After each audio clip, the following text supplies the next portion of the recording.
Amen. Nous sommes dans le livre de 1 Samuel, chapitre 8. Nous allons lire le chapitre 8 à partir du premier verset jusqu'au verset 10. Et puis nous allons sauter dans le chapitre 9 de 1 Samuel.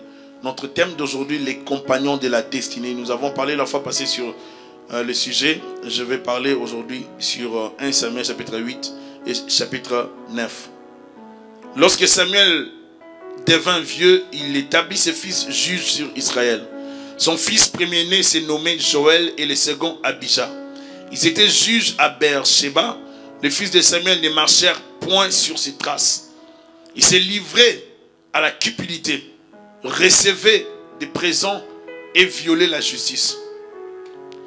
Tous les anciens d'Israël s'assemblèrent et vinrent auprès de Samuel à Rama. Ils lui dirent: voici, tu es vieux et tes fils ne marchent point sur tes traces. Maintenant, établis sur nous un roi pour nous juger, comme il y en a chez toutes les nations. Vous voyez là où c'est écrit comme il y en a chez toutes les nations. Verset 6. Samuel vit avec déplaisir qu'il disait: donne-nous un roi pour nous juger. Et Samuel pria l'Éternel. L'Éternel dit à Samuel: écoute la voix du peuple dans tout ce qu'il te dira. Car ce n'est pas toi qu'il rejette, c'est moi qu'il rejette, afin que je ne règne plus sur eux. Ils agissent à ton égard comme ils ont toujours agi depuis que je les ai fait monter d'Égypte jusqu'à ce jour. Ils m'ont abandonné pour servir d'autres dieux. Écoute donc leur voix, mais donne-leur des avertissements et fais-leur connaître les droits du roi qui régnera sur eux. Samuel rapporta toutes les paroles de l'Éternel au peuple qui lui demandait un roi. Il dit: voici quel sera le droit du roi qui régnera sur vous. Il prendra vos fils et il le mettra sur ses chars et parmi ses cavaliers, afin qu'il court devant son char. Je passe le verset 19, la Bible dit: le peuple refusa d'écouter la voix de Samuel. Non, dirent-ils, mais il y aura un roi sur nous. Et nous aussi, nous serons comme toutes les nations. Nous serons comme toutes les nations. Notre roi nous jugera. Il marchera à notre tête et conduira nos cœurs. Samuel, après avoir entendu toutes les paroles du peuple, le redit aux oreilles de l'Éternel. Et l'Éternel dit à Samuel: écoute leur voix et établis un roi sur eux. Et Samuel dit aux hommes d'Israël: allez-vous-en chacun dans sa ville. Chapitre 9. Il y avait un homme de Benjamin nommé Kis, fils d'Abiel, fils de Tseror, fils de Bekora, fils d'Aphias, fils de Benjamite. C'était un homme fort et vaillant.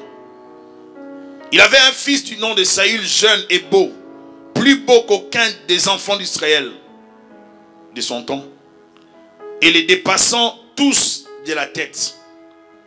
Les ânesses de Kis, père de Saül, s'égarèrent, et Kis dit à Saül, son fils: prends avec toi l'un des serviteurs, lève-toi, va et cherche les ânesses. Il passa par la montagne d'Éphraïm et traversa le pays de Shalisha, sans les trouver. Ils passèrent par les pays de Shalim, ils n'y étaient pas. Ils parcoururent les pays de Benjamin, ils ne les trouvèrent pas. Ils étaient arrivés dans le pays de Soph. Lorsque Saül dit à son serviteur qui l'accompagnait: viens, retournons de peur que mon père, oubliant les ânesses, ne soit en peine de nous. Le serviteur lui dit: voici, il y a dans cette ville un homme de Dieu. C'est un homme considéré. Tout ce qu'il dit ne manque pas d'arriver. Allons-y donc. Peut-être nous fera-t-il connaître le chemin que nous devons prendre. Saül dit à son serviteur: mais si nous y allons, que porterons-nous à l'homme de Dieu? Car il n'y a plus de provisions dans nos sacs.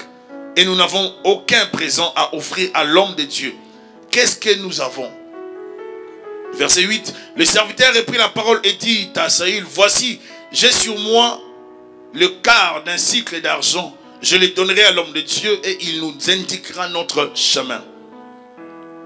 Autrefois en Israël, quand on allait consulter Dieu, on disait, venez et allons vers le voyant. Car celui qu'on appelle aujourd'hui les prophètes s'appelait autrefois les voyants. Saül dit à son serviteur, tu as raison, viens, allons. Et il s'est rendu à la ville où était l'homme de Dieu. Comme ils montaient à la ville, ils rencontrèrent des jeunes filles sorties pour puiser de l'eau. Ils leur dirent, le voyant est ici. Elles répondirent en disant, oui, il est devant toi, mais va promptement, car aujourd'hui il est venu à la ville parce qu'il y a un sacrifice pour le peuple sur les hauts lieux. Quand vous serez entrés dans la ville, vous les trouverez avant qu'ils montent au haut lieu pour manger, car le peuple ne mangera pas avant son arrivée, parce qu'il doit bénir les sacrifices, après quoi les conviés mangeront. Montez donc, car maintenant vous les trouverez. Ils montèrent à la ville, ils étaient arrivés au milieu de la ville quand ils furent rencontrés par Samuel qui sortait pour monter au haut lieu. Or, un jour avant l'arrivée de Saül, l'Éternel avait averti Samuel en disant, demain, à 7 heures, je t'enverrai un homme du pays de Benjamin, et tu loindras pour chef de mon peuple d'Israël. Il sauvera mon peuple de la main des Philistins, car j'ai regardé mon peuple, parce que son cri est venu jusqu'à moi. Lorsque Samuel eut aperçu Saül, l'Éternel lui dit, voici l'homme dont je t'ai parlé. C'est lui qui régnera sur mon peuple. Est-ce que vous voyez ça? Saül s'approcha de Samuel au milieu de la porte et dit, indique-moi, je te prie, où est la maison du voyant? Samuel répondit à Saül, c'est moi qui suis le voyant. Monte devant moi au lieu et vous mangerez aujourd'hui avec moi. Je te laisserai partir demain et je te dirai tout ce qui se passe dans ton cœur. Ne t'inquiète pas des ânesses que tu as perdues. Alors qu'il n'a encore pas parlé des ânesses. Il y a 3 jours, car elles sont retrouvées. Et pour qui est réservé tout ce qu'il y a de précieux en Israël? N'est-ce pas pour toi et pour toute la maison de ton père? Saül répondit, ne suis-je pas benjamite de l'une des plus petites tribus d'Israël, et ma famille n'est-elle pas la moindre de toutes les familles de la tribu de Benjamin? Pourquoi donc me parles-tu de la sorte? Samuel prit Saül et son serviteur et les fit entrer dans la salle et leur donna une place à la tête des conviés, qui étaient environ 30 hommes. Samuel dit au cuisinier, sers la portion que je t'ai donnée en te disant, mets-la à part. Le cuisinier donna l'épaule et ce qui l'entoure, et il la servit à Saül. Et Samuel dit, voici ce qui a été réservé, mets-le devant toi et mange, car on l'a gardé pour toi lorsque j'ai convié le peuple. Ainsi Saül mangea avec Samuel ces jours-là. Ils descendirent du haut lieu à la ville, et Samuel s'entretint avec Saül sur le toit. Puis ils se levèrent de bon matin, et dès l'aurore, Samuel appela Saül sur le toit et dit, viens, et je te laisserai partir. Saül se leva, et ils sortirent tous de lui et Samuel. Quand ils furent descendus à l'extrémité de la ville, Samuel dit à Saül, dis à ton serviteur de passer devant nous. Et le serviteur passa devant. Arrête-toi maintenant, reprit Samuel, je te ferai entendre la voix de Dieu. Amen. Samuel prit une fiole d'huile qu'il répandit sur la tête de Saül. Il le baisa et dit, l'Éternel t'a-t-il pas oint pour que tu sois le chef de son héritage? Est-ce qu'on peut dire gloire au Seigneur? Long texte, mais ça parle de notre histoire. Amen. Nous parlons de Saül aujourd'hui, de la tribu de Benjamin. Benjamin fut le cadet de Jacob avec sa femme Rachel. Si vous connaissez l'histoire, Rachel, lorsqu'elle a voulu mettre au monde, elle a appelé l'enfant Ben-Oni, fils de ma douleur. Elle a appelé Benjamin fils de ma douleur avant de mourir. Et dans Genèse chapitre 35, versets 18 à 25. Alors lorsque Rachel va appeler son enfant fils de ma douleur, le père Jacob va réagir. Il va directement enlever les noms. Il va refuser ces noms-là. Parce qu'il ne voulait pas que son enfant vivent avec ces noms. Et le père va l'appeler Binyamin, qui veut dire le fils de ma droite. Amen. Le fils de ma main droite. Le fils de ma droite heureux. Donc, il a parlé de la joie que cet enfant devait apporter.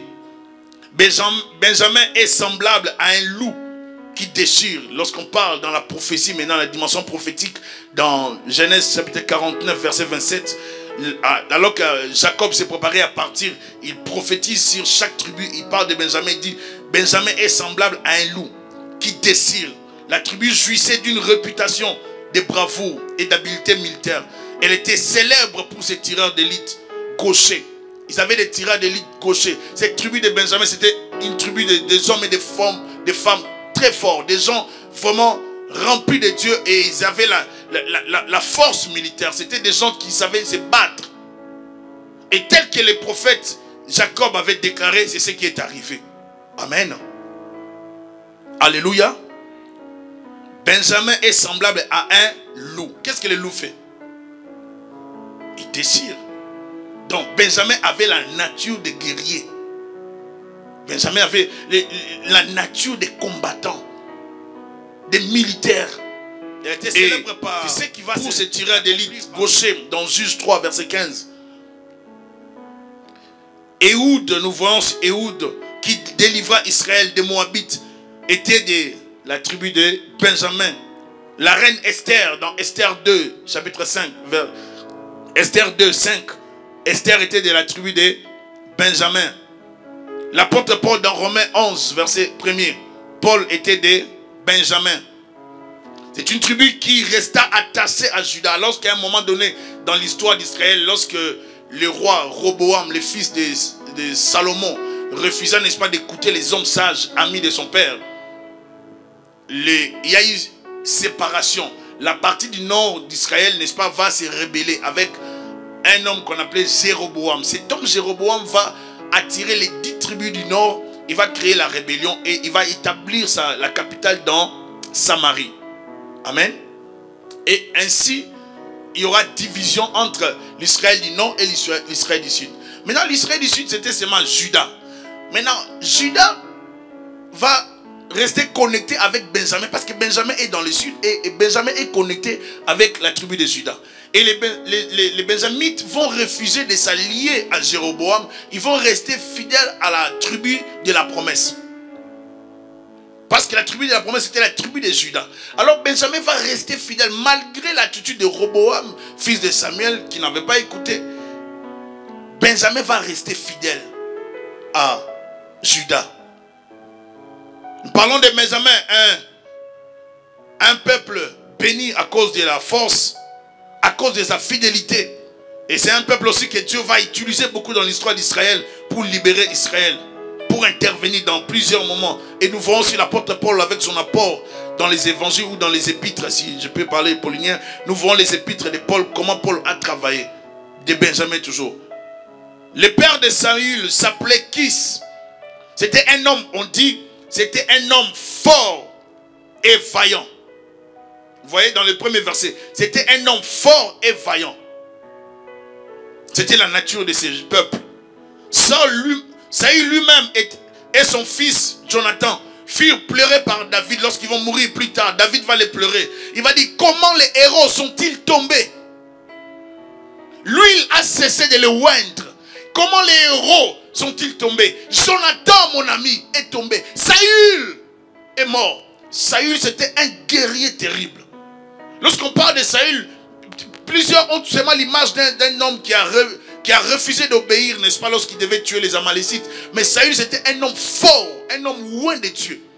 Bien qu'il n'était pas dans la volonté parfaite de Dieu d'être roi, mais c'était lui le roi choisi par Dieu. Est-ce que je parle à quelqu'un? Saül et son ami ou son serviteur sont allés. Ils n'avaient pas prévu de rencontrer les prophètes voyants. Ils n'avaient pas prévu de rencontrer Samuel. Ils sont sortis pour chercher les ânesses. C'était la mission confiée à Saül par son père Kis. Il prend l'un des serviteurs, il s'en va avec. Quelques 2-3 jours, il cherche, il ne trouve pas. Il cherche, il ne trouve pas. Il se pose beaucoup de questions. Et pour après, je parlerai aujourd'hui de la demande du peuple. Le peuple voulait vivre comme les autres nations. Israël a voulu vivre comme les autres peuples. Ils ont demandé à Samuel, ils ont dit à Samuel, donne-nous un roi pour nous juger. Et Samuel pria l'Éternel. Donne-nous un roi comme les autres nations. Nous aussi, nous serons comme toutes les nations. Notre roi nous jugera. Il marchera à notre tête et conduira nos guerres. Nous voulons être comme eux. Donne-nous un roi. Israël voulait imiter la pratique de la royauté des autres peuples. Israël a voulu vivre comme les autres nations qui étaient autour. Nous devons savoir qu'il est important pour nous de ne pas vivre par imitation, en imitant les gens. Il y a des gens qui font des choses, vous ne savez pas pourquoi ils les font. Et si vous les imitez, vous risquez de tomber dans un piège. Quelque chose peut marcher dans une famille, ce n'est pas forcément que ça marchera dans ta famille. Il y a une pratique qui peut se faire dans une famille, dans une ville, dans un endroit. Mais tu n'es pas appelé ou obligé de l'appliquer dans ta famille ou dans ton contexte. Amen. Nous ne sommes pas obligés d'appliquer les mêmes principes qui s'appliquent ailleurs dans nos milieux. Mais nous pouvons adapter, nous pouvons suivre, n'est-ce pas, la bonne direction que le Seigneur nous donne pour nos vies. Il est important de connaître sa particularité, sans copier ce que font les autres comme des aveugles. Il faut garder sa particularité. Ce qui fait de toi, c'est ta particularité. Si tu cherches à changer ta personnalité, tu risques de vivre avec l'image ou bien l'identité d'une autre personne. On risque de commencer à dire que ce n'est pas toi. Lorsque on voit Nelly par exemple, elle vit comme Priscilla. On dit mais elle parle comme Priscilla, elle vit comme Priscilla. Donc ce n'est plus Nelly. Il y a des gens, lorsque nous vivons dans ce monde, vous allez voir, il y a des filles, il y a des hommes qui vivent comme des Hollywoodiens, des acteurs de films. Vous allez voir des jeunes garçons qui vivent comme des stars de Hollywood, des films ou bien des stars de la musique. Parce que dans leur tête, c'est ça les modèles. Mais Dieu est en train de dire que nous ne pouvons pas vivre comme ça. Toutes les nations avaient des rois. Mais Israël ne devait pas avoir un roi. Dieu dit à Samuel plutôt, écoute la voix du peuple dans tout ce qu'il te dira. Car ce n'est pas toi qu'il rejette. C'est moi qu'il rejette afin que je ne règne pas sur eux. Pour Dieu, après la période des juges, les juges dans ces temps c'était Samuel. Et Samuel était en même temps juge, Samuel était en même temps sacrificateur, il était en même temps roi. Bien que la royauté n'était pas mentionnée comme c'est venu plus tard, mais il était en même temps juge et roi. Donc Samuel occupait une position de la direction. Et maintenant demander un roi comme les autres nations, c'était rejeter la royauté divine. Et Dieu a trouvé ça comme une menace, comme une rébellion, comme un rejet de son autorité. Dieu ne veut pas te partager. Dieu ne veut pas partager son peuple. Dieu ne veut pas me partager. Il a tellement fait pour ce peuple et ce peuple ne pouvait pas réagir comme ça. Dieu les a sortis d'Israël, de l'Égypte. Dieu les a conduits par des miracles et des prodiges, la nuit comme les jours. Ils ne pouvaient pas, eux, demander un autre roi visible comme les autres nations. Or, les autres nations avaient plusieurs divinités. Et ils ont voulu faire comme les autres nations pour se sentir à l'aise. Il arrive quelquefois dans la vie où vous voulez faire comme tout le monde pour qu'on ne dise pas de vous que vous êtes un raté ou bien vous avez raté votre génération. On veut copier les gens, on veut s'habiller comme tout le monde. On veut parler comme les gens de sa génération. Comme Asaph dit dans Psaume chapitre 73. Il dit, si je parlais comme eux, je trahirais la race des élus. Des fois, on veut parler comme eux. Des fois, on veut faire les choses comme les gens qui sont autour de nous. Nous voulons parler comme les amis et connaissances. Nous voulons faire des choses comme les gens qui sont autour de nous. Pourquoi? Parce que ça brûle dans nos cœurs de ressembler à quelqu'un. On veut marcher comme Beyoncé. On veut parler comme, je ne sais pas, R. Kelly. On veut parler comme les acteurs de films. Il y a des gens qui travaillent ça. Et il y a des filles qui travaillent cette qualité. Et savent bien copier. Vous allez voir une jeune fille qui marche comme une actrice. Elle a bien avalé ça, elle a bien assimilé, elle a bien copié. Et c'est devenu naturel même pour elle. Si vous la voyez, vous croyez croirez que vous êtes en train de vivre quelqu'un d'Hollywood. Il y a des gens qui savent bien copier. Mais nous ne pouvons pas tout copier. Les enfants de Dieu sont déjà, dès le départ, dès leur naissance spirituelle, mis à part pour Dieu. Ils ne peuvent pas vivre comme les autres nations. Nous ne pouvons pas nous comporter comme les autres peuples. Nous devons accepter notre particularité de rater beaucoup de choses du monde pour plaire à celui qui nous a appelés. On ne peut pas plaire à Dieu tout en aimant le monde. C'est contradictoire. Si nous voulons plaire à Dieu, nous ne devons pas aimer le monde. Nous ne devons pas chercher à vivre comme les autres nations. Je veux vivre comme eux. Je veux m'habiller comme eux. Un chrétien ne vit pas comme ça.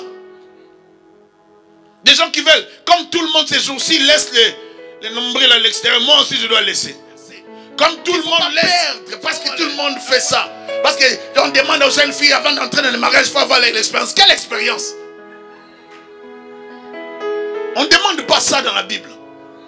La Bible n'a pas écrit ça. Je ne veux pas des choses, des gens qui... Vous savez, dans la société, on nous amène des fois des leçons qui n'ont rien à voir avec la Bible, mais qui viennent bien, qui sonnent bien en français. Vous savez, lorsqu'on veut se marier, il faut toujours avoir de l'expérience, parce que l'expérience, ça aide beaucoup dans les mariages. Même si ça venait d'un français bien formulé comme ça, avec des accords respectés, ce n'est pas biblique, ce n'est pas biblique, je ne le ferai pas. Un chrétien, c'est quelqu'un qui respecte la Bible scrupuleusement, à la lettre, la parole de Dieu. Nous sommes nous-mêmes des Bibles vivantes. Les gens doivent voir la Bible en lisant ta vie. Lorsqu'on voit ta vie, on peut voir que toi, tu ne vis pas pour copier les nations, tu ne vis pas pour copier l'habillement du monde, mais tu vis pour faire la volonté de Dieu. Si nous arrivons dans une période et que tout le monde s'habille en laissant la poitrine à l'extérieur parce que c'est la mode, les chrétiennes couturières doivent créer des vêtements pour couvrir les sœurs chrétiennes. Est-ce que je parle à quelqu'un? Que le Seigneur donne aux sœurs qui font la couture de créer. Mais sœurs, c'est quoi? Qui est des couturiers chrétiens? Qui est des couturiers chrétiens? Des gens qui peuvent créer des styles de mode. Nous copions tout ce que les stylistes font. Et ils nous imposent, même à l'église aussi. À un moment donné, on va apporter des choses qu'on ne peut même pas dire. Parce que tous ceux qui font ces choses sont des païens.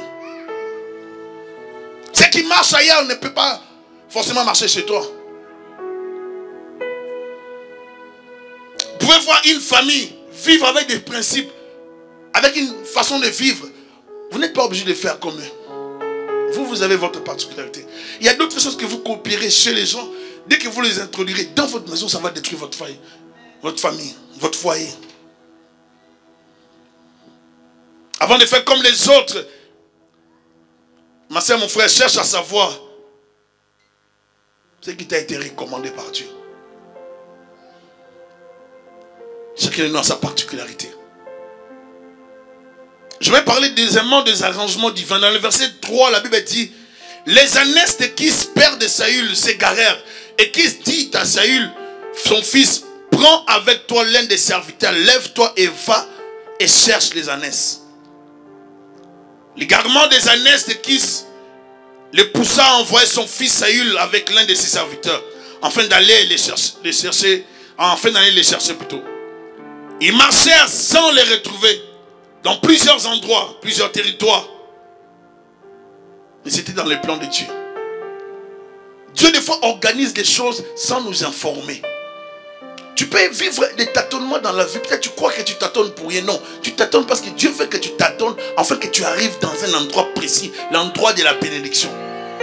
Il y a des fois des tâtonnements que Dieu orchestre lui-même dans le ciel. Il te permet d'échouer quelque part, d'échouer à gauche, à droite, afin que tu cherches la solution ailleurs. Il y a certains déplacements qui peuvent être orchestrés par le ciel. Les anges travaillent par rapport à ça. Le Saint-Esprit est en accord avec eux. Dieu lui-même permet que tu bouges pour arriver pour nous, pour son peuple. Dieu organise des fois des choses qui nous échappent afin de nous connecter à notre destinée prophétique. Il y a des gens qui t'attendent parce que Dieu le veut, afin de les connecter aux voyants de leur vie, au lieu et aux personnes de leur bénédiction. Pour Saül, c'était normal que d'aller à la recherche des ânesses de son père. Mais pour Dieu, c'était le chemin de sa destinée avec un serviteur de la destinée. Pour Saül, c'était normal, il a obéi à l'ordre de son père. Pour son père, il a fait ce qui est normal. J'envoie mon fils chercher les ânesses. C'est normal. Quand Dieu fait des choses, des fois, tu ne peux pas savoir que Dieu t'utilise. Dieu peut t'utiliser sans te demander ton avis, sans t'aviser, sans ton accord, mais tu te retrouves que tu es utilisé par Dieu et tu accomplis sa volonté parfaite. Tu es l'instrument de Dieu aujourd'hui. Est-ce que je parle à quelqu'un? Tu peux être l'instrument de Dieu. Tu peux sortir. Est-ce que vous savez que dans les prophétiques, on peut sortir une phrase prophétique, une parole prophétique, sans savoir qu'elle est prophétique? C'est ça la dimension dans laquelle Dieu nous amène. Des fois, nous sommes prophétiques dans certains moments. Nous ne nous rendons pas compte que nous sommes prophétiques. Tu peux sortir une phrase qui est dans la dimension prophétique, qui est une vérité spirituelle que Dieu a inspirée, a révélée pour un moment précis. Mais tu peux prendre ça comme ça à la légère. Après un temps, tu peux te rendre compte que la chose arrive à s'accomplir. Pourquoi? Parce que Dieu met dans l'homme sa volonté. S'il veut éclater sa gloire quelque part, il peut t'utiliser. Tu peux te retrouver quelque part, tu es utilisé sans le savoir. Est-ce que je parle à quelqu'un? Dispose-toi sur les canaux par lesquels Dieu bénira d'autres personnes. Alléluia. Ils ont fait plusieurs villes. Et Saül a voulu retourner, n'est-ce pas, chez son père. Ils étaient arrivés dans le pays de Souf. Lorsque Saül dit à son serviteur qu'il accompagnait, viens, retournons, de peur que mon père, oubliant les ânesses, ne soient en peine de nous. Le serviteur lui dit, voici, il y a dans cette ville un homme de Dieu. C'est un homme considéré. Tout ce qu'il dit ne manque pas d'arriver. Allons-y. Donc peut-être nous fera-t-il connaître le chemin que nous devons prendre. Alléluia. Troisième point, l'apport du serviteur. Saül fut découragé. Et il voulait retourner chez son père ou vers son père pour ne pas l'inquiéter. Il avait les soucis de son père. Il se disait, on a fait 2-3 jours, on ne peut pas rester ici, je dois retourner. C'est fini avec les ânesses. C'est comme ça nous les humains. Lorsqu'on cherche la solution et qu'on ne trouve pas la solution, rapidement nous trouvons une autre solution. C'est d'abandonner. Des fois on est proche de la bénédiction, mais nous nous décourageons rapidement parce que nous ne voyons pas au-delà de ce que nous voyons, au-delà des visibles. Celui qui a la vision visible ne peut pas comprendre que l'invisible peut lui permettre de percer les barrières. La dimension invisible peut te permettre, la vision spirituelle peut te permettre de percer le mur qui est là et de voir ce qui est derrière. Les yeux de la foi peuvent te permettre de croire et de voir de grandes choses dans ton avenir. Les yeux de la foi vont te permettre de voir ce que tu seras demain. Et tu dois y croire. Avec fermeté. Et avec persévérance. Alléluia. Découragé, il a dit, retournons. Ça ne sert plus à rien de continuer. Combien sont ceux-là qui ont abandonné? Vous êtes dans un carrefour de votre vie, vous avez pris la décision d'arrêter parce que ça ne marche pas. On arrive à un certain moment dans la vie où on est découragé, désemparé, déstabilisé, déboussolé. On se dit, bon, je ne peux plus continuer, ça ne sert à rien de continuer comme ça, je suis fatigué, bon, j'abandonne. Des fois, nous abandonnons, mais nous sommes juste à côté de la bénédiction. Des fois, tu vois, je ne peux pas voir un juste abandonné, jamais, ce n'est pas biblique. La Bible ne dit jamais ça. Les justes ne sont jamais abandonnés. Les justes sont des croyants, sont des chrétiens. Si tu es juste, si tu es intègre devant Dieu, Dieu ne t'abandonnera jamais. Il ne peut pas t'abandonner. Dieu ne peut pas t'abandonner. Dieu n'a pas de dette de quelqu'un. Dieu ne peut pas avoir ta dette. S'il a ta dette, il va te payer ta dette. Alléluia. Il ne sera pas ton débiteur. S'il a ta dette, il payera la dette. À chaque fois que quelqu'un se sacrifie dans les choses de Dieu, gêne, prie, intercède, dort à terre, fait tout ce qu'il voulait faire, fait des sacrifices, des offrandes, offre tout ce que la personne offre pour le Seigneur. À chaque fois qu'on fait ce genre de sacrifices, croyez-moi, ça demeure devant le trône de Dieu.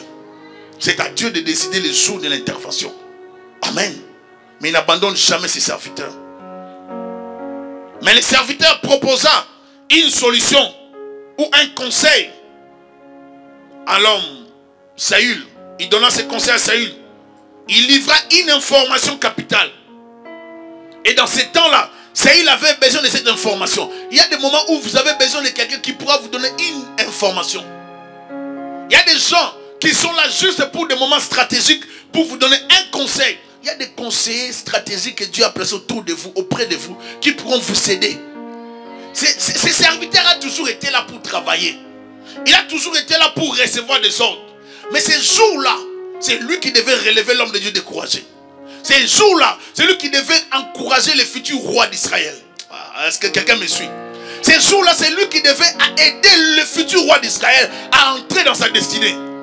Alléluia. Il y a des gens, comme je dis, les compagnons de la destinée. Il y a certaines personnes qu'on ne peut pas citer les noms, dont la Bible ne cite pas de noms, mais qui sont des gens d'une très très grande importance dans les calculs divins. Il y a des gens que vous pouvez voir, que vous pouvez minimiser, mais qui sont des instruments utiles entre les mains de Dieu pour propulser d'autres personnes. Leur bénédiction sera attachée à celui qui sera élevé. Oh, est-ce que je me fais comprendre? Ces serviteurs n'étaient pas appelés à devenir roi, mais ils devaient contribuer, n'est-ce pas, aider Saül à devenir roi. Si Saül montait dans la royauté, lui aussi il montait. Il y a une incompréhension des fois qui entre dans le milieu des enfants de Dieu. Tu peux combattre ton frère, oh son élévation, peut-être aussi ton élévation. Est-ce que je parle à quelqu'un? Il faut savoir supporter la gloire des autres pour avoir ta gloire. Soyez avec moi s'il vous plaît. Si vous êtes avec quelqu'un qui est glorieux, vous recevrez cette gloire. Alléluia. Dans les pays qu'on appelle RDC, Congo, Zaïre, il y a un homme qu'on appelle Étienne. Tu sais qui est leader de l'opposition. Et plusieurs personnes dans le pays, sachant que cet homme c'était un grand leader, ils ont voulu se frotter à cet homme. Est-ce que vous êtes là? Se frotter à cet homme pour avoir au moins le passage dans l'opposition.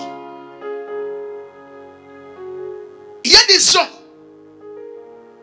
si vous faites même une photo avec eux aujourd'hui, j'ai dit une photo, demain vous aurez la gloire, juste à cause de votre photo. Certaines personnes dans la vie, pour les approcher, c'est tout un problème. Mais ta photo peut faire en sorte que la personne se rappelle de toi. Dis à ton voisin, dis-lui, fais attention, ne me néglige plus. Supporte qu'on puisse te dire, fais attention. Tu peux négliger la personne qui est à côté de toi. Tu sous-estimes la personne. Parce que d'après toi, quand tu calcules, tu vois des petits enfants, tu dis, ah, Ange Victor, qu'est-ce qu'elle peut m'apporter? Ça, c'est toi dans ta tête. Toi dans ta tête, tu dis, qu'est-ce qu'elle peut m'apporter dans la vie? Tu dis ça, c'est un enfant. Tu vois, c'est ça que tu te dis dans la tête. Mais ce que Dieu s'est dit dans sa tête, ce n'est pas ça. Dieu voit dans cette personne un instrument utile pour ta destinée. Alléluia. On n'a pas cité le nom de cet homme parce que ce n'était pas important, parce que le focus était sur Saül ici.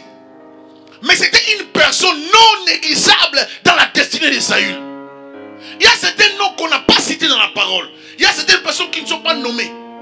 Et lorsqu'on parle de ces personnes, nous pouvons comprendre qu'ils sont des personnes clés pour la bénédiction, la destinée de plusieurs. Saül était découragé. Cet homme va lui dire, voici, il y a dans cette ville une information importante au bon moment. Seigneur, donne-nous à voir des gens comme ça autour de nous.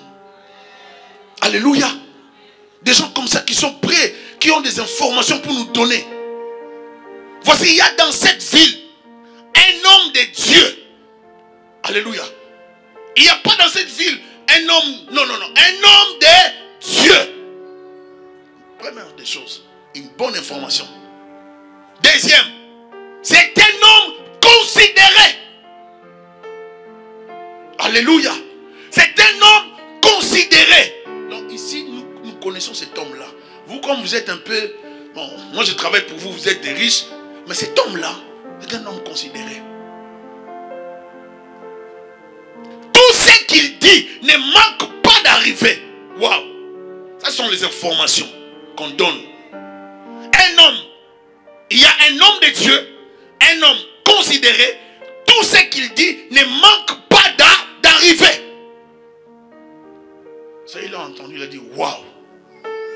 Maintenant, les conseils de cet homme Parce qu'il n'a pas seulement donné l'information, il va donner aussi les conseils. Les conseils, il va dire, allons-y donc. Peut-être nous fera-t-il connaître ces chemins que nous devons prendre. Oh Seigneur, donne-nous des conseils comme ça. Ils apportent l'information et les conseils, les bons conseils pour le bon moment stratégique afin de nous introduire dans notre destinée. Est-ce que je parle à quelqu'un? Tu n'as pas besoin des gens autour de toi qui ne voient que tes erreurs. Tu n'as pas besoin autour de toi qui passent le temps à te critiquer. Tu n'as pas besoin des gens autour de toi qui passent le temps juste à chercher des points noirs dans ta vie, la saleté dans ta vie, les ratés dans ta vie, les erreurs dans ta vie. Tu as besoin de conseillers. Tu as besoin des gens qui ont l'information. Tu as besoin de connexions divines, des gens qui peuvent t'introduire dans ta destinée. Pas quelqu'un qui te rappelle ton passé. Cet homme serviteur ne rappelait pas le passé de Saül. Cet homme serviteur parlait du futur de Saül. Est-ce que je parle à quelqu'un? J'ai besoin des gens qui vont me connecter à mon futur. J'ai besoin des gens qui vont me brancher à mon futur. Tu n'as pas besoin de tout le monde. Tu as besoin des gens qui peuvent te parler du futur. Je connais un homme de Dieu.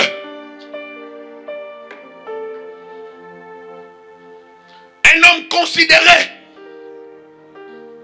Tout ce qu'il dit ne manque pas d'arriver. Est-ce que je parle à quelqu'un? Mais je ne m'arrête pas là. J'ai un conseil à te donner, Saül. Nous sommes venus chercher des ânesses. Ne retournons pas. Il y a plusieurs personnes dans les églises. On vient dans l'église. On veut prendre Dieu comme un magicien. Si Dieu n'a pas donné la chose qu'on cherchait, on pique une crise. Il faut patienter. Il faut patienter. Nous sommes juste autour de la piscine de Bethesda. Mais l'information que je vais te livrer aujourd'hui, c'est que l'ange à l'époque de Jésus descendait pour un seul miracle. Oh Rabba Satan. Lorsque l'eau était agitée, il fallait seulement qu'il y ait une seule personne, le premier à se plonger dans l'eau. Mais pendant que le premier se plongeait dans l'eau, je t'informe aujourd'hui qu'il y avait d'autres personnes qui s'étaient aussi dans l'eau. Ils n'étaient pas les seuls à se jeter dans l'eau. Il y avait d'autres personnes qui se jetaient dans l'eau. Pourquoi? Parce que ces gens aussi cherchaient la guérison. Mais la guérison n'atteignait que le premier. J'aimerais te dire aujourd'hui, nous avons plus que la piscine de Bethesda.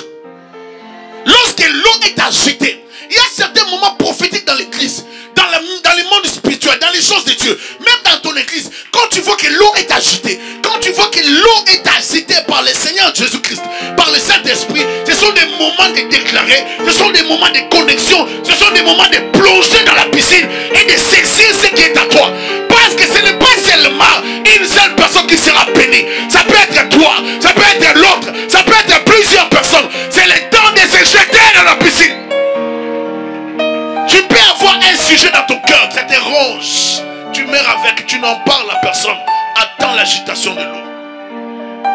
Attends le mouvement de l'eau. Tu n'as pas besoin de bouger, n'est-ce pas? Reste à côté de la piscine. Si Diane saute dans l'eau, ce n'est pas ton problème. Si Raven saute dans l'eau, ce n'est pas ton problème. Si frère Claude saute dans l'eau, tu n'es pas venu pour le frère Claude. Toi, ce n'est pas ton problème. Si le frère Willy saute dans l'eau, ce n'est pas tes oignons.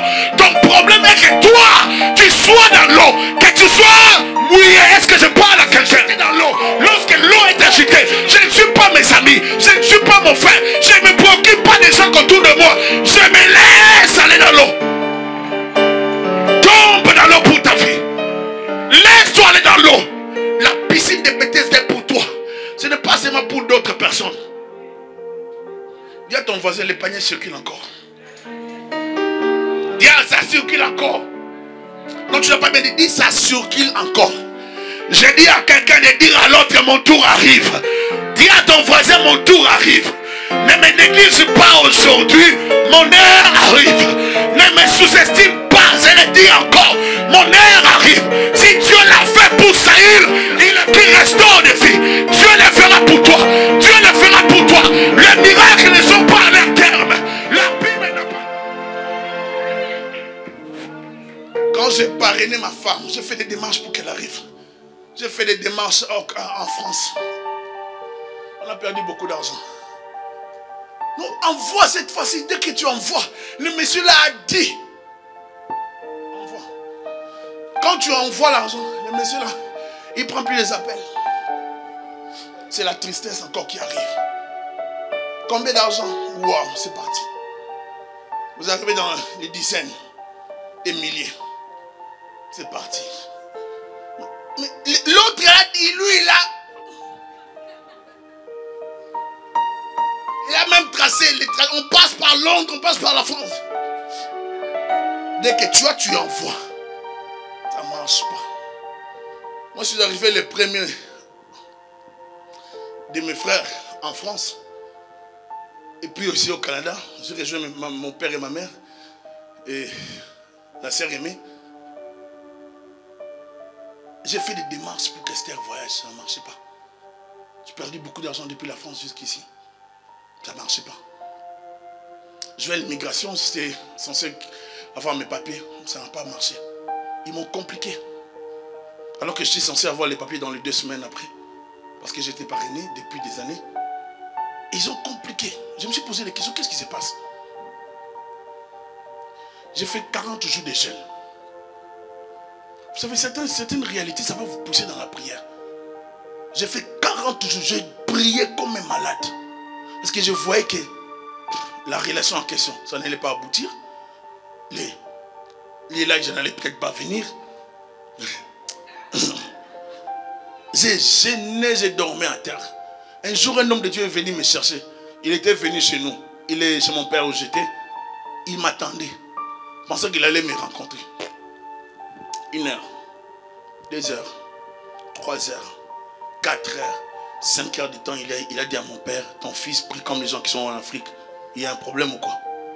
Parce que moi, quand je priais toujours comme ça. Si je veux prier, je veux passer des heures. Il a passé tout son temps chez mon père. Il ne m'a pas vu. Il entendait comment je priais. Vous savez, il y avait tellement de problèmes. Je devais parler à Dieu. J'ai passé des heures et des heures devant le Seigneur. Mais je savais que mon heure arrivait. Mes frères sont venus après. Léon, fidèle. Les femmes sont arrivées. Et moi, la mienne ne venait toujours pas. Je me rappelle, j'ai vu un homme de Dieu qui m'a dit, Thierry, c'est pas ta femme.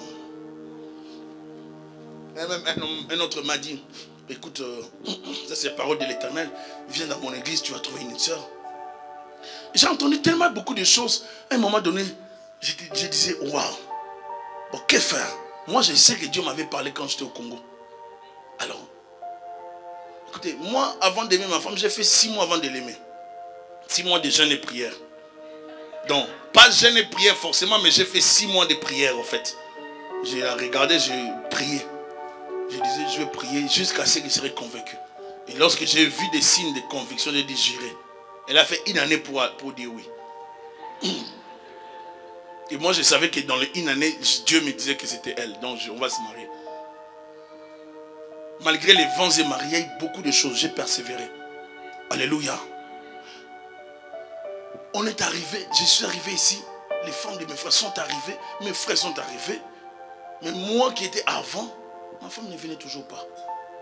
J'ai pris la décision d'aller au Congo, passant par la France. J'arrive en France, on priait. On priait, le Seigneur nous dit, elle va arriver ce jour-ci. Pour signe, elle va voyager avec un sac rose. Et quand j'appelle ma femme, elle avait on a fini de prier, je l'appelle, elle avait le sac rose entre ses mains. Qui dit, regarde ce que Dieu nous vient nous dire. Oui, j'ai le sac rose ici. Elle dit, ah bon? Mais d'où vient ce sac rose? Non, parce qu'il y a l'ami de ma grande sœur qui vend ça. Je crois à 35 $. J'ai dit, prends ça.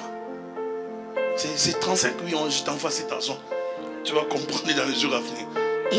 Voyage avec ces sacs prophétiques. Amen. Elle a acheté les sacs. Moi, je l'attendais en France. Non, je devais continuer à Kinshasa. Or, pendant que moi, j'étais en déplacement, je donne ça avec une bonne pensée. J'étais en déplacement pour aller au Congo, à Paris. L'immigration appelait des gens chez moi dans mon appartement. Comme je n'étais pas là, ils ont eu mon père dans son appartement. Et mon père a dit, ça va, il prenait en charge la situation. Mon père m'a appelé pour me dire, ta femme doit envoyer les passeports pour les visas. Or, il avait déjà appelé Esther. Ils ont déjà fait les trucs avec elle. Et c'est comme ça que ma femme est arrivée au Canada. Moi, j'étais encore en France, finissant mon travail de mission là-bas, des prédicateurs. Et puis, je suis venu par après au Canada. Je m'en allais à Kinshasa. Le Seigneur m'a confondu. J'aimerais dire à quelqu'un, des fois, nous prenons des décisions précipitamment. Même si Dieu marche avec nous, des fois, nous décidons parce que nous voulons rejoindre notre école. Il va l'achever. Il ne t'abandonnera jamais, ma soeur, mon frère. Tu n'es pas oublié. Je dis à quelqu'un que tu n'es pas oublié. Dieu ne t'a pas oublié. Dieu, il ne t'a pas oublié. Il ne t'a pas oublié. Tu es dans les calculs de Dieu. Il t'aime. Oh, Dieu t'aime encore. Il y a un plan merveilleux pour ta famille. Il y a un plan merveilleux pour toi. Ça prend seulement des connexions divines, des compagnons de la destinée. Ne t'associe pas avec tout le monde. Il y a des gens qui vont constituer des forces de la pesanteur. Il faut te débarrasser des mauvaises personnes. Tu as besoin des amis de la destinée. Si tu marches avec Judas, il va te compliquer la vie. Si tu marches avec Thomas, il ne croira pas en toi. Tu as besoin de marcher avec Pierre, avec sa folie, avec son zèle. Il sera prêt à arracher l'oreille de tes adversaires parce qu'il t'aime, parce qu'il veut t'introduire dans ta destinée. Je dis à quelqu'un, tu n'as pas besoin d'être ami de tout le monde. Tu as besoin des amis de la destinée, les compagnons de l'art pour votre destinée. Donc vous voyez la tête de la personne. Païen. Mais Dieu dit, cet homme-là, c'est un païen de la destinée. Lui, c'est que j'aime avec Dieu. Donnez-moi un peu le temps que je vous explique. Dieu peut te prendre, toi tu es là, tu es comme l'instrument de Dieu sans qu'il ne t'informe que tu es son instrument. Dieu peut dire à quelqu'un d'autre que j'ai choisi telle personne pour ta bénédiction. Mais à cette personne, Dieu n'a rien dit. Dieu laisse la personne entrer elle-même dans la dimension prophétique et de saisir ce que Dieu a libéré déjà dans le spirituel. Les prophètes de Dieu arrivaient quelque part dans une ville. Une femme avait prévu de mourir avec son enfant en faisant les gâteaux et tout. Le prophète qui arrive, Dieu lui avait dit, j'ai préparé une femme. Mais à cette femme, Dieu n'avait rien dit. Dieu n'a pas dit à cette femme, lisez la Bible. Dieu n'a rien dit à cette femme. Mais cette femme devait saisir l'opportunité prophétique. Elle était en face de quelqu'un qui pouvait prolonger sa vie. Est-ce que vous me suivez? Mais elle devait faire quoi? Donner d'abord. Donner d'abord. Elle devait faire un sacrifice. Alléluia. Saül avait son ami, son serviteur. Ils avaient déjà tout essayé. Ça prenait un voyant, un homme de Dieu. Dans certains carrefours de la vie, ça prend des voyants. Ça prend des gens qui ont la perception prophétique. Pas seulement la vision ou bien la révélation prophétique, mais les gens qui peuvent dire, même par un conseil spirituel, te dire, je ne sens pas que tu dois faire ça. Tu as besoin de ces gens, de personnes autour de toi. Tu ne peux pas t'entourer que des gens qui vont, tu vois, rationnellement, d'après les calculs de... Non. Dans certains moments de la vie, ça ne prend pas des gens qui viennent avec des calculs ou rationnellement. Le calcul peut te dire, il y a probabilité de ça. Mais Dieu peut te dire, non, exactement là-bas, si tu arrives, tu vas connaître la mort. Donc tu as l'information de ne pas mourir. Mais si tu y vas, tu mourras. Alléluia. Est-ce que vous savez que la plupart des présidents de ce monde ont des voyants? Vous ne pouvez pas diriger tout un pays comme ça sans avoir des voyants. Raison pour laquelle dans la Bible, les hommes de Dieu, les rois de la Bible avaient des voyants spirituels, des hommes de Dieu, des serviteurs de Dieu, des prophètes. Dieu nous a donné dans cette dispensation la grâce par le Saint-Esprit. Nous tous, chrétiens, enfants de Dieu, nous pouvons comprendre et sentir des choses. Même si ce n'est pas la dimension prophétique très élevée, mais nous tous, tu peux te retrouver un jour, tu sens que tu ne dois pas faire tes choses, mais tu ne sais pas pourquoi, tu sens la fatigue t'envahir alors que tu t'es bien reposé. Ça vous est jamais arrivé? Vous êtes bien reposé, mais vous sentez une fatigue un peu bizarre. Comme si c'était démoniaque. Peut-être que ce n'est pas démoniaque. C'est Dieu qui veut que tu te reposes, que tu restes à la maison, parce qu'il ne veut pas que tu sors. Il ne veut pas que tu meurs. Dieu peut t'éviter de sortir. Il te donne des maux de tête pour que tu ne conduises pas ce jour-là. Est-ce que je parle à quelqu'un? Vous savez que Dieu peut contrôler toutes choses. Saül et son serviteur étaient troublés par la perte des ânesses. Ils ont perdu, mais c'était dans les calculs de Dieu. Parce que le peuple avait réclamé un roi. Dieu a dit, je peux leur donner un roi. Mais pour leur donner un roi, ça prend un roi guerrier. Un roi vaillant. Qui est de la tribu de Benjamin. C'est que Saül avait en lui, il ignorait la chose. Saül ne savait pas qu'il allait devenir roi. Tu ne sais pas ce que tu seras demain. Lorsque tu te regardes, tu te sous-estimes. Il y a plusieurs personnes qui se sous-estiment. Tu te vois de la petite tribu, tu ne te vois rien. Tu ne te vois pas grand. Quand tu vois tes enfants, tu les vois. Ouf, ils peuvent devenir des comptables, des simples médecins. Non. Toi, tu as ta vision de tes enfants. Mais la vision que Dieu a d'eux, ma soeur, mon frère, c'est que Dieu voit dans ta famille, il voit des grandes choses. C'est que Dieu voit en toi, il voit la royauté. Mais ça prend la sagesse, ça prend la connexion divine, ça prend la consécration de l'offrande du prophète.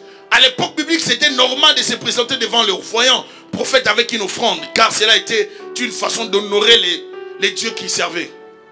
Saül savait qu'il n'avait pas d'offrande pour la consultation prophétique, mais son serviteur avait le quart d'un cycle d'argent pour le voyant, afin qu'il indique le bon chemin.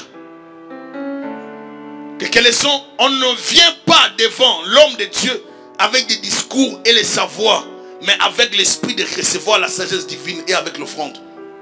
Alléluia. Vous allez voir quelqu'un qui vient, tu viens pour chercher l'information, la solution, mais toi tu viens avec ton discours. Ces gens ne sont pas allés avec des discours, ils sont allés pour chercher quelque chose. Est-ce que je me fais comprendre? Il arrive que plusieurs personnes, un jour quelqu'un m'a appelé. Quelqu'un m'a appelé au téléphone pour un besoin. Je commence à parler avec la personne. Je me suis rendu compte que la personne voulait m'exhorter. Je dis, oh, toi tu viens vers moi. C'est toi qui m'as appelé. Tu ne peux pas te mettre là à m'exhorter. Tu veux que je te parle. Mais laisse-moi te parler. Tu m'appelles, tu commences à parler. Toi, tu commences à parler plus que moi. Alors je me suis dit, ah bon? Lorsqu'il a fini, j'ai dit, bon, merci, que Dieu vous bénisse abondamment. Merci. J'ai vu qu'on ne pouvait pas parler. Parce que lui, il commence à... Tu as appelé, tu commences à aborder ton problème. Après, en même temps, tu me montres que, bon, tu sais, pasteur, il faut toujours persévérer. Je sais ce que je fais, je persévère. Je prie, je me bats vraiment. Moi, en fait, j'ai fait tout. Hein, j'ai pas vraiment besoin de... Mais je voulais quand même te parler. Non, moi, tu voulais pas seulement me parler. J'ai beaucoup de choses à faire. Si tu appelles l'homme de Dieu, tu veux les conseils. Sois humble, on va te donner les conseils. Mais tu n'appelles pas toi-même, tu te conseilles toi-même, tu sais tout. Ou des fois, lorsqu'on vous donne un conseil par quelqu'un, même par un serviteur de Dieu, à chaque fois qu'on sort une phrase, je sais. À chaque fois on dit que je sais. Je sais. Mais tu le fais, je sais. Toi, tu sais toujours. C'est pas une qualité. C'est pas une qualité. Si vous êtes comme ça, arrêtez ça. Si vous êtes comme ça, il faut arrêter. Parce que moi, je suis des gens, si tu sais, je te regarde avec les yeux. Moi, si je ne dis pas, je sais que tu sais. Il ne faut pas être comme ça, il faut être humble. Si tu montres que tu sais, on va te regarder avec les yeux. Il faut pas. Il faut toujours montrer qu'on a besoin des aînés. On a besoin des autres. On a besoin des conseils des autres. Alléluia. Je suis allé voir un homme de Dieu et cet homme de Dieu m'avait dit, il m'a dit, Thierry, tu sais, tu es venu ici pour que moi j'apporte un plus dans ton ministère. Oublie tout ce que tu sais. Lorsqu'il m'a dit ça, ça fait plusieurs 8 ans passés. Il m'a dit, oublie tout ce que tu sais. Ne considère pas que tu es prédicateur. Oublie que tu prêches depuis des années. Et écoute ce que moi je vais te dire. C'est pas facile pour un prédicateur de faire ça. Mais je l'ai accepté. Et en faisant ce qu'il devait faire pour lui, il m'a mis un jour à l'accueil. Tu dois faire l'accueil. Mais j'étais prédicateur, on avait l'église ici. Mais comme je devais apprendre de lui, j'ai accepté par l'humilité de faire l'accueil. Ça ne m'a pas tué. Je l'ai fait quelquefois. J'ai même filmé à l'église. Vous voyez? Être pasteur ne veut rien dire. C'est une position que Dieu nous donne. Amen. Mais nous devons rester humbles. Mais les autres peuples doivent aussi nous considérer avec respect. Amen. Si le pasteur est humble, toi aussi sois humble. Alléluia. Il y a d'autres choses qui manquent seulement dans le peuple de Dieu. C'est la connexion entre l'homme de Dieu et les serviteurs dans l'église. Et les ouvriers dans l'église. Il y a certaines connexions dans l'église que vous pouvez avoir qui pourront amener la gloire de Dieu dans votre vie. Tu peux te connecter avec un serviteur, une serveur dans l'église, quelqu'un ici à l'église, qui pourra t'amener dans d'autres. C'est pour ça, lève-toi un peu. Les choses que j'avais vues la semaine passée pour la première fois, je la voyais avec un autre langage. Vous voyez? Lorsqu'on s'était vu à l'époque dans notre église de Rocher, je la voyais avec un autre langage. Mais ce que le Seigneur m'avait parlé d'elle, c'était autre chose. Mais je peux dire aujourd'hui que la plupart du temps, lorsqu'on parlait avec elle ou avec son mari, des choses que je leur disais, ça semblait ne pas être vrai. Mais je suis dans la joie et je bénis le Seigneur pour la plus grande partie des choses qu'il a accomplies dans la vie de notre sœur. Amen. Vous pouvez voir quelqu'un comme ça. Dieu peut permettre à ce que cette personne soit utile à vos côtés. Amen. Il y a un jour, la sœur m'avait donné un agenda. Elle m'avait donné un agenda avec mon frère, le pasteur Léon. Elle nous a donné les agendas. Tu peux t'asseoir. Pour moi, c'était un signe. Amen. Est-ce que vous pouvez dire Amen? Ces signes m'avaient beaucoup interpellé. Et plus tard, le Seigneur m'a parlé longuement. Il y a des choses que je peux dire, que je sais sur elle, que le Seigneur m'a parlé, que je ne peux pas dire. Parce que je sais, comme nous sommes là, je peux voir des gens, comment nous sommes. Pourquoi je dis ça? Parce que si vous le dites directement, vous détruisez la personne. Au lieu que la personne puisse suivre la procédure normale, la personne va court-circuiter les choses. Il y a des gens qui sont humbles. Il y a des gens qui sont humbles d'apparence. C'est que Dieu voulait donner l'information. Il peut commencer cela aujourd'hui. Ça va prendre du temps. Il faut être patient. Alléluia. Je vais tirer la conclusion en lisant quelques leçons. Ne jamais sous-estimer ni minimiser les gens qui sont autour de toi. Car tu pourras manquer un jour. Celui qui a toujours eu peut manquer un jour. Et celui qui a toujours demandé peut aider un jour. Les bons conseils peuvent jaillir même de la bouche d'un esclave ou d'un serviteur ou d'un simple homme. Ne néglige pas ton prochain. Les gens que vous considérez et respectez aujourd'hui pourront vous être utiles demain.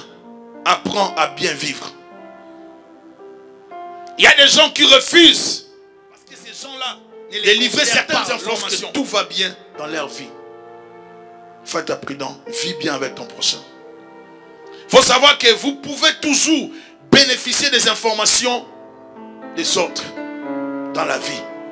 Tu peux avoir quelque chose qui ne t'appartient pas, c'est pour quelqu'un d'autre. Est-ce que je parle à quelqu'un? Certaines personnes seront là autour de vous juste pour vous livrer une information capitale dans un moment précis afin de vous connecter avec les voyants et les prophètes. Cet homme avait l'offrande, mais cette offrande n'était pas pour lui. Est-ce que je me fais comprendre? Cette offrande était prophétique, c'était pour Saül. Tu peux avoir quelque chose, tu crois que c'est pour toi, mais ce n'est pas pour toi. Ça peut être pour quelqu'un d'autre. Mais si l'autre est élevé, toi aussi tu seras béni. Ne néglige jamais les frères et sœurs qui sont autour de toi. Ne néglige jamais la personne qui est à côté de toi. Tu peux voir la personne malade. La personne peut paraître faible, sans beaucoup d'études. Ce n'est pas ça le problème. Le problème, ce n'est pas les études. Le problème, c'est la connexion. Je vais conclure par vous donner cet exemple que le pasteur Roland nous a donné une fois là-bas. Il a dit qu'il était au Kenya. Il a donné, je crois, des exemples. Un monsieur qui revenait de l'étranger, il avait beaucoup étudié. Il arrive au pays. Il devait, je crois, traverser une rivière.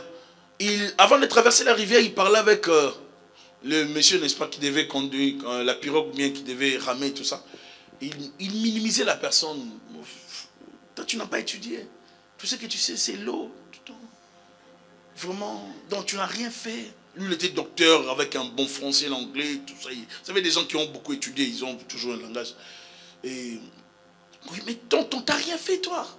Non, non, moi, c'est juste ça. Et puis tu me payes, je continue, je fais des tours ici. Ils arrivent au milieu de la rivière.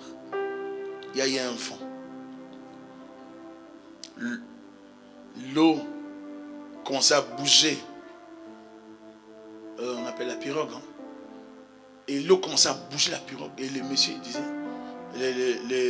les Maasai disaient à ce monsieur-là, est-ce que tu sais nager? Lui a dit, oh justement c'est la seule chose que j'ignorais. Elle dit, non, parce que là je ne peux plus continuer à ramer. On doit plonger. On doit plonger. Si tu ne plonges pas, tu vas mourir. Vous voyez comment on peut perdre toute son intelligence, ses diplômes. Ça peut finir en un jour. En sous-estimant une personne. Peut-être qui n'a peut-être pas de valeur à tes yeux. Mais qui pouvait t'aider. Sois bien avec les gens. Apprends à vivre avec ton prochain. Apprends à bien vivre.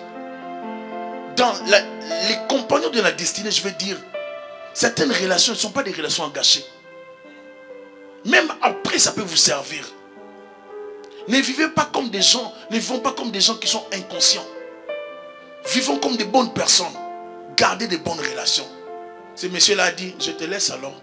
Parce que moi je pensais que comme tu avais étudié, tu avais aussi l'homme intellectuel, l'homme qui a des diplômes, c'est noyé. Il faut être sage dans la vie. Il y a des bonnes personnes autour de nous qu'on ne les néglige plus. On acclame le Seigneur.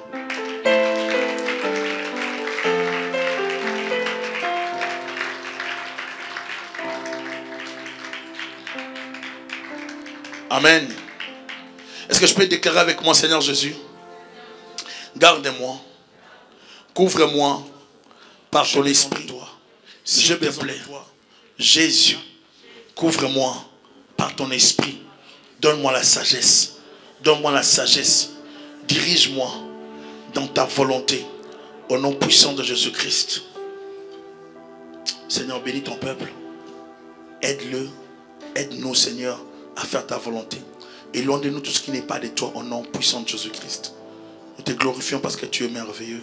Parce que tu es le roi des rois. Tu es le rédempteur d'Israël. Merci pour tout. Merci pour la parole que tu nous as communiquée ce matin. Que tout ça pour ta gloire au nom de Jésus-Christ. Amen. Est-ce que nous pouvons acclamer le Seigneur notre Dieu? Acclamons le Seigneur. Merci Seigneur pour la parole. Merci pour ce temps. Qu'il soit béni. Sa présence.